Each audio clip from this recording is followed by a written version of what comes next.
नमस्कार मंडळी, जय शिवराय. पुन्हा एकदा तुम्हा सगळ्यांचं मनापासून स्वागत आहे. तर मी आज तुम्हाला प्युरिफायर रूमबद्दल माहिती देणार आहे. प्युरिफायर कसं वर्क होतं. तर बेसिकली प्युरिफायर आपण काय यूज करतो, आपण जे इंजिनसाठी फ्युल ऑइल वापरतो चालवण्यासाठी आणि इंजिनला कूल करण्यासाठी ल्यूब ऑइल वापरतो.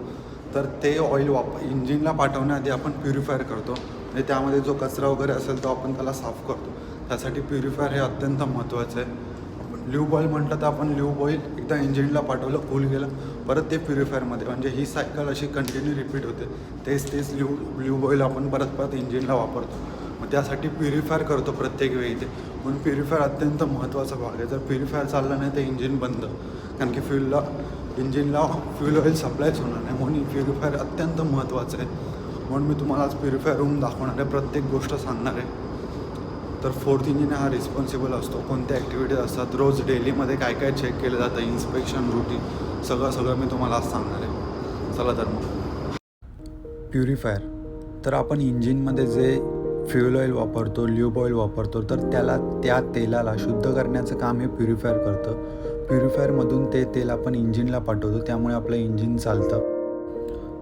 तर ह्या प्युरिफायरचं वेळच्या वेळी नियंत्रण करणं, मेंटेनन्स करणं हे आपलं काम असतं.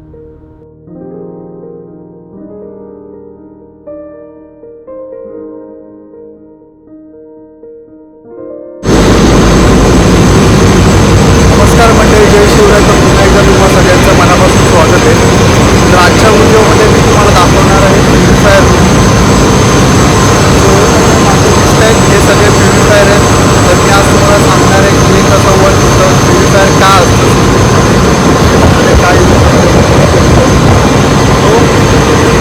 हे मागे मागे आहे सेटलिंग टँक. त्याच्यामध्ये आपण HFO फ्यूल ऑइल स्टोअर केलेला असतो. तर तो सेटलिंग टँकमधून जे फ्यूल असतं, फ्यूल ऑइल आपण बेसिकली मेन इंजिनमध्ये यूज करतो, मेन इंजिन चालवण्यासाठी. ल्यूब ऑइल आपण मेन इंजिनसाठी कूलिंगसाठी वापरतो. हे जे तीन आहेत हे फ्यूल ऑइलचे प्युरिफायर आहेत.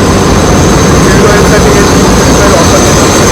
हे दोन आहे ते मेन इंजिनच्या ऑइलसाठी वापरले जातात. ऑक्सिजन इंजिनच्या ल्यूब ऑइलसाठी वापरले जातात. तर बेसिकली आपण सेटलिंग टँकमधून फ्यूल ऑइल घेतो. ते घेण्यासाठी आपल्याकडे पंप, तर हे या पंपू आपण सेटलिंग टँकमधून फ्यूल ऑइल घेतो. हे जे फिल्टर आहे, फ्यूल ऑइलला फिल्टर करतात पंपमधून प्युरिफायरमध्ये टाकतो.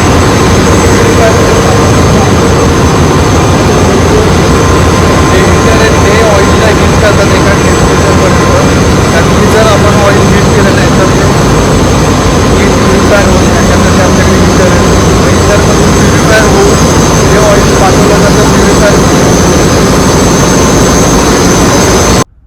तर या पाईप थ्रू ऑइल एंटर होते प्युरिफायरमध्ये. नंतर ते प्युरिफायर होतं आणि ह्या पाईपमधून ते पाठवलं जातं सर्व्हिस टँकमध्ये.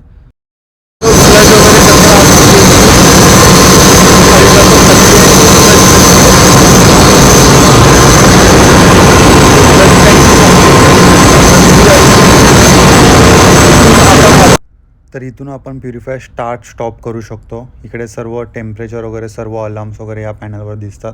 आता प्युरिफायर रन होतं, तर इथे दाखवते येल्लो लाईन. इथून प्युरिफायरमध्ये ऑइल जातं आहे, प्युरिफायर होतं आणि बाहेर निघतं आहे.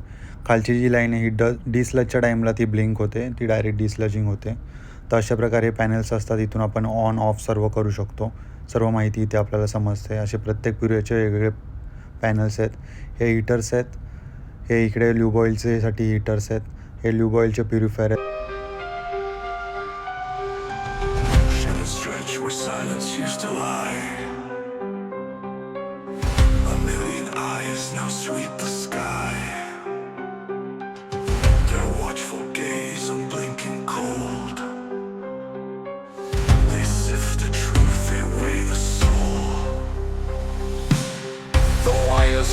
The data sings a hymn of steel, a record.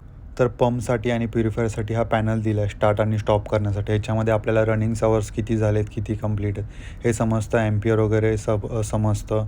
चालू बंद करण्यासाठी आपण याचा उपयोग करतो. इकडे सर्व टूल चांगल्या प्रकारे अरेंज केलेले आहेत. इकडे आपलं कुठलं काही काम असेल तर आपण या इकडे स्टेजवरती करतो.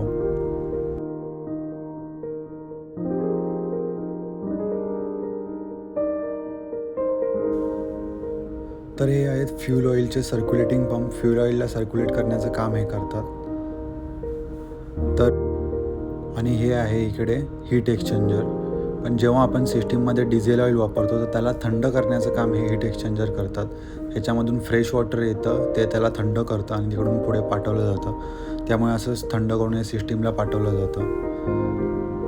त्यानंतर हे इकडे आहे ऑटो फिल्टर. हे ऑटो फिल्टर हे ऑटोमॅटिक क्लीन करण्याचं काम करतं. हे फ्यूल ऑइल असतं, हे आपलं फिल्टर होतं आणि नंतर ऑटोमॅटिक काही म्हणजे एक टाईम सेट करायला लागतो. त्यानंतर हे ऑटोमॅटिक क्लीन होतं. जेव्हा आपल्याला हे मॅन्युअली क्लीन करायचं असेल तेव्हा आपण दुसरा फिल्टर बायपास करून तो आपण क्लीन करू शकतो. तर इकडे फ्यूल ऑइल पंप आहेत, बूस्टर पंप्स आहेत. आणि हे इकडे आहेत जनरेटरचे ऑटो फिल्टर. हे पण जनरेटरला फ्यूल ऑइल सप्लाय करतात आणि हे ऑटोमॅटिक क्लीन होण्याचं काम करतं. तर असं आहे आपलं हे प्युरिफायर रूम. आणि इकडे हे जे वरती आहे हे वॉटर मिस्ट सिस्टीम्स आहेत. इकडे बघा, हे जे दिसतं हे वॉटर मिस्ट सिस्टीम आहे. जेव्हा पण प्युरिफायरमध्ये समजा आग लागली किंवा काही इमर्जन्सी आली तर ह्याच्यामधून ऑटोमॅटिक वॉटर सप्लाय होतो आणि ही आग विझवली जाते. हे आपल्याला बाहेरून कंट्रोल करता येतं. तो हे सेफ्टी पर्पजसाठी आहे.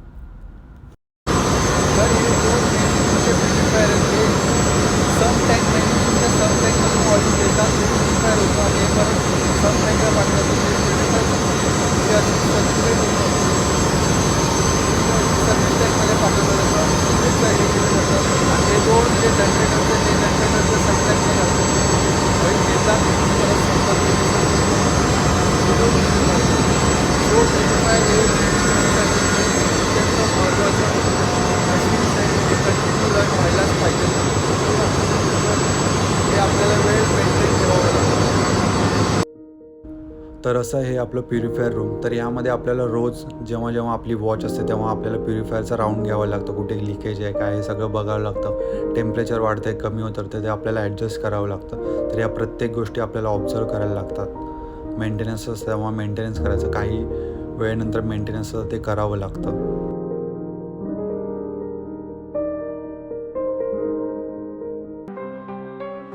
A million eyes now sweep the sky. Their watchful gaze unblinking cold. They sift the truth, they weigh the soul. The wires hum, the data sings. A hymn of steel, a requiem for dreams. For freedom caged, for lives unseen. Beneath the gaze of the machine.